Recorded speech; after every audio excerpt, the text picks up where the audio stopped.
Perfecto, bien. La primera mitad del siglo XX es particularmente interesante desde el punto de vista científico. Bueno, de hecho, en los últimos 100 años ha habido más científicos que en toda la historia de la humanidad previa junta. Entonces, ese mayor número de científicos también influye en cuanto al desarrollo científico y tecnológico. Y también tiene un correlato, tiene efectos y consecuencias en el desarrollo histórico también. A veces hasta se ve casi como una suerte de tecnocentrismo, una suerte de determinismo tecnológico. Pero vamos a empezar haciendo algunas distinciones. Ciencia y tecnología no son lo mismo.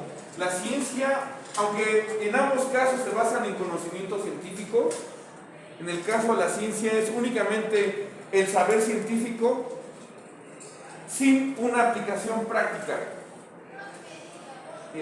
Por ejemplo, durante toda la Edad Media el álgebra no tenía una aplicación práctica. Solamente había investigaciones estudios de álgebra, ecuaciones de primer, segundo grado, sus comportamientos geométricos y para de contar. Pero hoy en día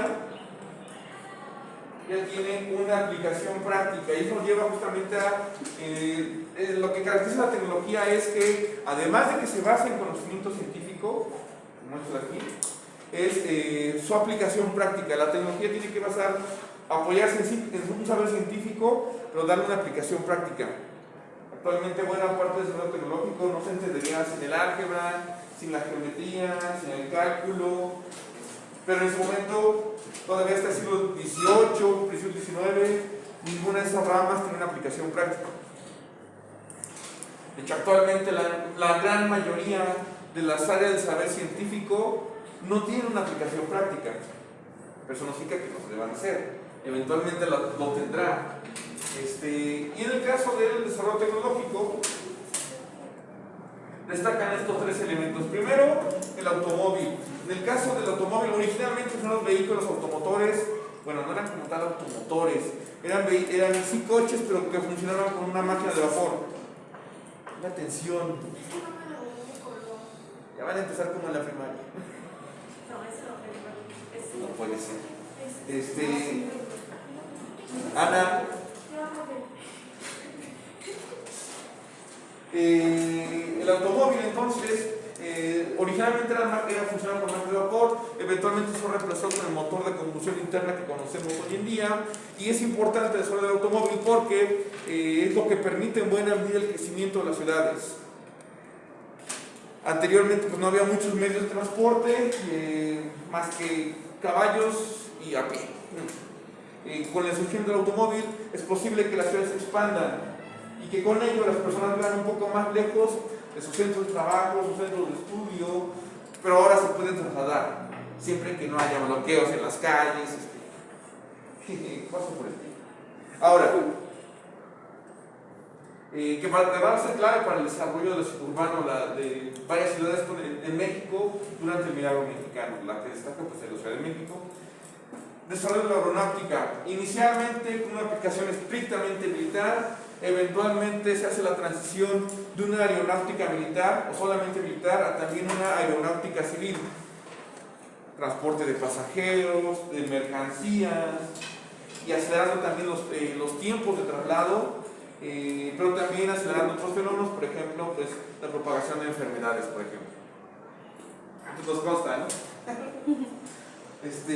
Luego, quizá la que tiene el desarrollo más interesante, aunque durante una buena temporada tenga una aplicación práctica, es la de la informática. El desarrollo de la informática, de hecho, no surge en el siglo XX, surge a mediados del siglo XIX. Ya había una máquina, ya había una máquina en el siglo XIX, pero era una máquina que funcionaba con un mecanismo mecánico, un mecanismo mecánico, funcionaba con tarjetas. Eran tarjetas con notaciones, eran algoritmos y con esos algoritmos funcionaba la máquina. Que por cierto, la persona que crea estas tarjetas con esos algoritmos fue una mujer. Sí, no fue un hombre, el creador, la primera computadora como tal, no fue un hombre, sino fue una mujer. Al menos el primer lenguaje computacional. La cuestión fue que como era mujer, iba a ser muy mal visto su invento, así que lo patentó, pero con un seudónimo. Fue hasta el siglo XX que ya se difunde el nombre del autor, no me acuerdo quién. Luego, en la década de 1930, 34, si no me equivoco, aparece la primera calculadora automática.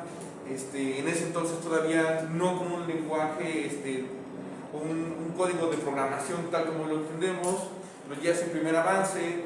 Luego, durante la Segunda Guerra Mundial, se crean varias máquinas, varias computadoras que tienen como principal objeto descifrar códigos alemanes durante la Segunda Guerra Mundial.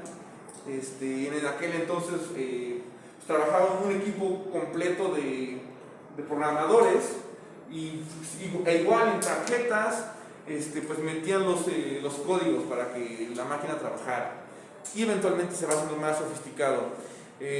Va a ser hasta los 70s, 80s que venga un auge en cuanto al desarrollo de la computación, pero viene un auge todavía mayor en los 90s cuando se difunde la computadora como algo más cotidiano. La computadora y eventualmente también los celulares. De momento, pues solamente los gobiernos y las universidades tienen acceso a computadoras que además son computadoras enormes, que ocupan cuartos enteros, que hay que estar refrigerando cada rato para que no se sobrecaliente, y que tienen además, aunque son enormes, tienen una menor capacidad de procesamiento de información de la que tiene tu celular o la que tiene tu compu en tu casa. Se va haciendo cada vez más sofisticado el asunto. Si nos da tiempo podemos hablar en otra ocasión, la segunda mitad del siglo XX. En cuanto al desarrollo científico, hay muchos más, no son los únicos, pero destacan en primer lugar por la teoría de la relatividad de Einstein, que cambia por completo la forma en la que entendemos el espacio y el tiempo, la forma en la que transcurre el tiempo y la forma en la que entendemos el espacio físico. Adelante.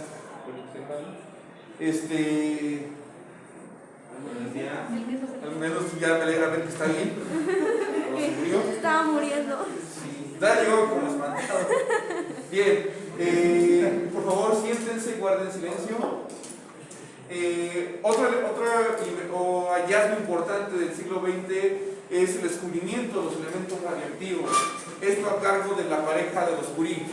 Obviamente pues, destaca el caso de Madame Curie, Marie Curie, que pues, es como la que llevaba el mayor avance en ese sentido, la más avanzada. Su marido también participa, pero pues, la que destaca es la esposa. De hecho, es de las pocas personas, Marie Curie, que tiene 2 premios Nobel. Es decir, ya de por sí son pocas las personas con un premio Nobel. Y luego todavía son menos las personas que tienen 2 premios Nobel.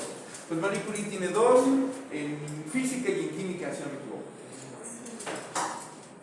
Luego está también la descripción de la estructura del átomo a cargo de Bohr.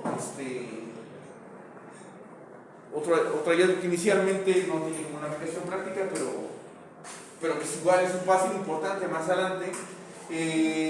Vinculado con la teoría de la relatividad, el desarrollo de la mecánica cuántica. No estén platicando, no se distraigan, pongan atención. Pues ve por tu celular. Simplemente que se pierde el celular. Pero bueno, así soy. Sí, fui. Bueno, todavía en silencio, en silenciador. Vinculado con la teoría de la relatividad aparece una nueva forma de entender el movimiento cuántico. Hasta el momento pues únicamente se entendía el movimiento según la mecánica clásica, es decir, por ejemplo, durante mucho tiempo se consideraba que la distancia más corta entre 2 puntos pues es la línea recta. Podrá haber irregularidades en el terreno, pero si se solventan, pues la distancia más corta entre ambos es la línea recta. Pero con la mecánica cuántica se descubre que esto no necesariamente aplica ni a nivel atómico, ni a nivel espacial, por ejemplo. La distancia más corta entre dos planetas, por ejemplo, no es la línea recta. ¿Por qué creen? ¿Cómo? Una órbita. Influye la órbita, pero más que la órbita, ¿qué creen que influya?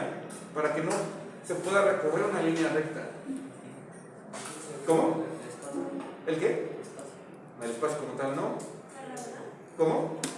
Exacto, el campo gravitacional influye para que la distancia más corta entre ambos planetas, entre dos planetas, no pueda ser la línea recta. Entonces, de hecho, cuando se envían naves al espacio, la trayectoria que siguen más o menos es algo como esto.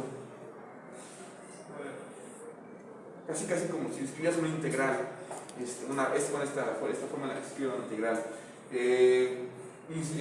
Y esto gracias a los hallazgos de Heisenberg. Otro importante es el de la penicilina, que se descubre totalmente por error. Fleming, el descubridor, pues comete un error, me parece unas naranjas podridas. Se lo olvida, así bien irresponsable, en el laboratorio además. No es posible. Bueno, pues por ese error descubre la penicilina, que además va a ser clave para salvar millones, literalmente millones de vidas durante las dos guerras mundiales. Anteriormente, en los conflictos armados, la mayor parte de los muertos no eran por combate. Sí había quienes se morían por combate, pero la mayor parte de los muertos eran por heridas que se infectaban. Con la penicilina, que es un antibiótico, se evita que esas heridas se infecten. Entonces, sí estamos hablando de que salva millones de vidas. Piensen que en la Primera Guerra Mundial mueren entre 10 y 12 millones de combatientes, en la Segunda entre 30 y 100 millones, según lo que les mencionaba. Y habían sido muchos más millones de no ser por la penicilina. Entonces es algo importante, y eso nos lleva a hablar de la medicina. Si me ayudas, por favor, Fátima. ¿Dice bien? ¿Parte acá? Sí. Perfecto. Bueno, en primer lugar, pues sí, dentro de la medicina, los mayores avances importantes son el desarrollo de antibióticos, de los cuales, por cierto, se ha abusado de manera sistemática desde que se desarrollan. Se ha abusado del uso de antibióticos. Para cualquier cosa te sientes mal y te tomas algo. Paracetamol. No falla. Y no sabes si es para esa infección, no sabes si es una infección viral, bacteriana, por hongos, pero tú ya estás tomándote antibióticos y no sabes si es para eso. Y si no es para eso, nada más lo haces más fuerte, y entonces genera fenómenos pues ya tenemos enfermedades que se van haciendo más resistentes, más fuertes, y que ya son más complicado atender. Por eso es importante la no automedicación. Se espera incluso que buena parte de las próximas pandemias del futuro sean justamente por virus y bacterias que se han hecho muy fuertes gracias al uso indebido de antibióticos. A la automedicación. Que ya saben, si nos vuelven a mandar a trabajar en línea, va a ser por su culpa. Otro avance importante son los analgésicos, que no solamente sirven para calmar el dolor cuando te sientes mal, cuando estás enfermo, sino que además son importantísimos para llevar a cabo cirugías cada vez más complejas, que dependen de que el paciente no sienta dolor mientras lo estés atendiendo. Pero hay que decir que además estos analgésicos tienen un uso, pues, los médicos no sé qué pensaban. A principios del siglo XX, hace 100 años, por ejemplo, no se aplicaban analgésicos. Ya había analgésicos, anestesia, pero no se aplicaba, por ejemplo, para operaciones con bebés. Hacían las operaciones de los bebés sin anestesia, y la hacían porque tenían la idea de que los bebés a esa edad no sentían dolor. ¡Puta madre! Imagínate, hicieron un chingo de operaciones con bebés sin ponerles anestesia. ¡Pobres niños! Y de hecho es bastante reciente, tendrá como 30, 40 años, que los médicos se dan cuenta de que sí hay que aplicar anestesia a los niños, a los bebés, en las cirugías. O sea, apenas hace poquito. Pinches médicos. Pero se dice, no, es que es la carrera más complicada de todas, soy el que más estudia. Bueno, otra de las áreas en las cuales se desarrolla la medicina son las transfusiones, particularmente las transfusiones de sangre, que dependen en buena medida del descubrimiento de los grupos sanguíneos. Y vinculado también con esto aparecen los primeros trasplantes de órganos. Aquí hay investigaciones de varios tipos, tanto para trasplantes de órgano, corazón, hígado, riñones, córneas, etc. Pero luego hay unas, parte de este avance depende de cosas pues, que son bien cuestionables desde el punto de vista ético, de repente. Por ejemplo, uno de los principales pioneros en el trasplante de órganos, no tanto que los realice como tal, sino que mucho el conocimiento que genera le permite a otros desarrollar trasplantes de órganos, era un médico ruso que en los 40 hizo una serie de experimentos que pues en su momento fueron muy cuestionables desde el punto de vista ético. Entre sus experimentos, por ejemplo, se incluía que cortó una cabeza de un perro y la mantuvo con vida por 3-4 días. La cabeza del perro nada más ahí, sola la cabeza del perro sin agua, sin alimento, pero la mantuvo con vida por unos días, me parece incluso una semana. Otros de sus experimentos incluyó, por ejemplo, cortar la cabeza a 2 simios, a 2 changuitos, y trasplantárselas. Y funcionó, los changuitos seguían con vida, pero la cuestión fue que como cortaron nervios, pues quedaron cuadraplégicos. Entonces, nada más los changuitos estaban ahí sin poderse mover nada la cabeza, pero aún así, no sé qué pensaban los changuitos que trataban de morder al médico. Sí eran experimentos muy cuestionables, pero generó conocimiento que permitió eventualmente aplicarlo en el primer trasplante de corazón, por ejemplo. ¿Cómo mantener un corazón con vida? Por la cabeza del perro. Algo así, entonces, y cómo trasplantarlo, cómo hacer esta conexión de músculos, vasos sanguíneos, pues ahí entró el tema de las cabezas de los changuitos que se trasplantan, entonces fue muy cuestionable en cuanto al trato a los animales, y buena parte de las investigaciones científicas que hoy en día se siguen haciendo, con conejos, con cerdos, con ratas, pues son cuestionables, de hecho se termina matando el animal después del experimento, pero pues genera conocimiento para aplicaciones médicas, otras que no tienen como mucho sentido, es decir, por ejemplo, con los cerdos prueban, por ejemplo, maquillaje y cosméticos, y ahí tienen los cuerpos todos pintarrajeados de la cara, luego los matan porque, casi siempre los matan al final del experimento porque la idea de hacer experimentos con ellos es ver que no generen reacciones alérgicas, y muchas veces pues, si les reacciona algo, es cuando hacen sus ajustes para que las señoritas se puedan maquillar a gustos y con la certeza de que no les va a pasar nada. Bueno, pues sí, señoritas, pero ya también he visto varios de ustedes que vienen con los ojos delineados. Cada quien nada más recuerden que hubo un grupo de cerditos que sufrió para que ustedes usen este maquillaje. Luego también tenemos el desarrollo de anticonceptivos. Hasta entonces, sí eran anticonceptivos previo a esto, pero eran anticonceptivos bien primitivos.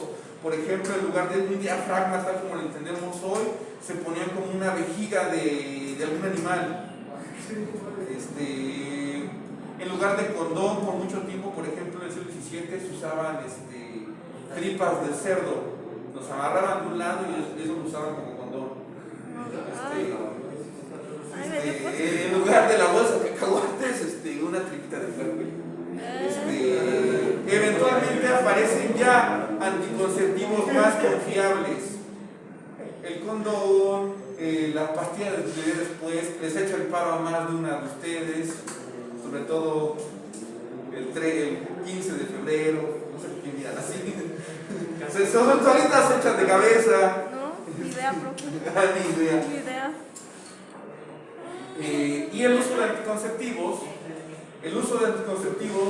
que además les permite el desarrollo de una liberalización de la sexualidad. Hombres y mujeres se dan cuenta de que pues, no tienen que embarazarse por andar cochando, y entonces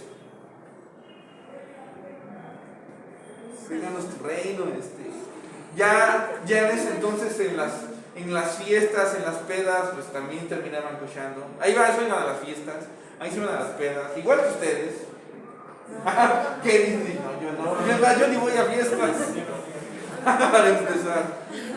Perdido.